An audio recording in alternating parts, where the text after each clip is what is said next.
नमस्कार दोस्तों, मैं Vishnudhari Singh, advocate Vishnudhari Singh legal channel में आप सभी दर्शकों का स्वागत है। दोस्तों, एक दर्शक के अनुरोध पर आज मेरे वीडियो बनाने का टॉपिक है कि आप किसी को जब अपना रुपया उधार दें तो क्या क्या सावधानी बरतें, अन्यथा वह रकम डूबने का खतरा बना रहता है।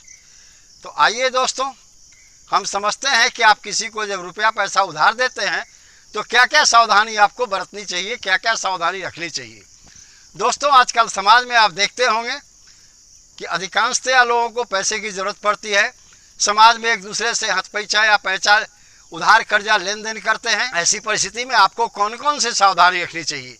लेकिन मेरा राय है दोस्तों, हमेशा आप उधारी के चक्कर में न फंसें।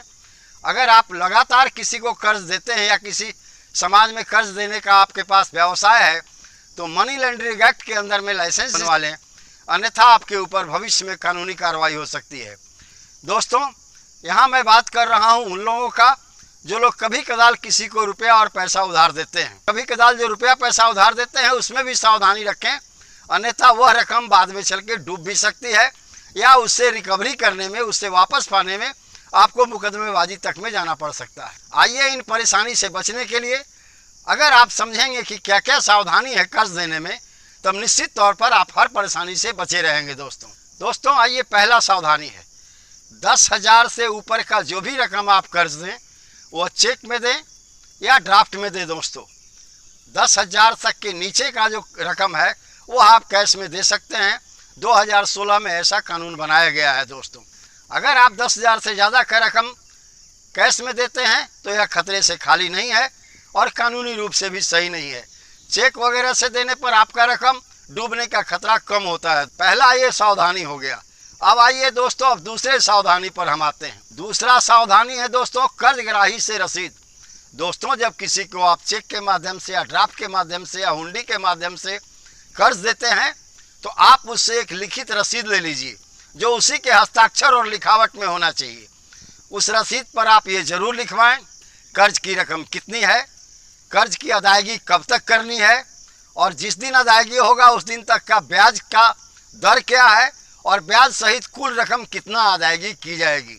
उसके बाद उस व्यक्ति का दस्तखत जिसने कर्ज लिया और उसका तिथि, सब कुछ उसके अपने हस्ताक्षर और लिखावट से आप उस सादे रसीद पर लिखवाएंगे। दोस्तों, भविष्य में चल के ये आपका बहुत बड़ा हथियार है।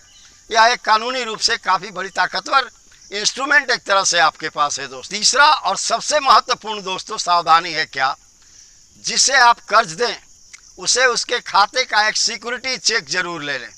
दोस्तों, आप उसे कहें कि अपना चेक हमें दो, उस चेक को पूरा भरो, ब्याज सहित रकम उस पर भर दो और जिस तिथि को कर्ज की अवधि समाप्त होती है, चुकाने की अवधि शुरू होती है, उस तिथि का तिथि उससे डलवा लें और डेट डलवा लें। दोस्तों, लेकिन दोस्तों, कर्ज की अवधि समाप्त होने के बाद आप सीधा इस चेक से अपने खाते में पैसा नहीं डाल सकते, क्योंकि दोस्तों इसमें बाद में परेशानी भी हो सकती है।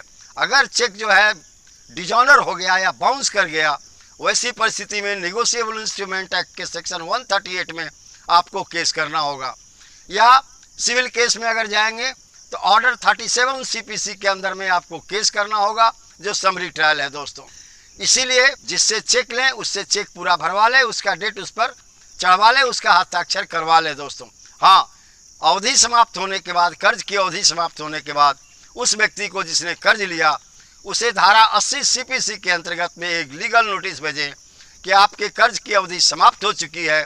अगर आप ब्याज सहित कर्ज 1 माह के अंदर या 15 दिन के अंदर नहीं देते हैं तो आपका ये हम चेक बैंक से भंजा लेंगे, कैश करा लेंगे। और अगर चेक डिजॉनर हुआ तो हम आप पर 138 नेगोशिएबल इंस्ट्रूमेंट एक्ट के अंदर मुकदमा करेंगे। उससे भी नहीं हो दोस्तों तो ऑर्डर 37 CPC के अंदर आप मुकदमा करके उससे आप पैसा वापस पा सकते हैं। दोस्तों, किसी को कर्ज देने के पहले ये 3 सावधानी अगर आप रखेंगे तो निश्चित तौर पर माने आपका कर्ज नहीं डूबेगा। दोस्तों, यहीं पर मेरा वीडियो संपन्न हुआ। अगर आपको मेरा यह वीडियो अच्छा लगा कि आप अपने कर्ज की अदायगी सुरक्षित ढंग से कर सकें, अगर इन सावधानी को रखें तब इसे लाइक करें, सब्सक्राइब करें। सब्सक्राइब करने के बाद दाहिने तरफ का बेल बटन दबाना न भूलें। और हाँ दोस्तों, अपने सगे संबंधी और दोस्त यार लोगों को भी शेयर कर दें ताकि उन लोगों को भी अगर किसी को कर्ज देना है तो इन 3 सावधानियों को याद रखें, उनका कर्ज नहीं डूबेगा, अन्यथा भविष्य में उनके लिए कर्ज रिकवरी में खतरा का सामना करना पड़ेगा। धन्यवाद दोस्तों, विशेष अगले वीडियो में।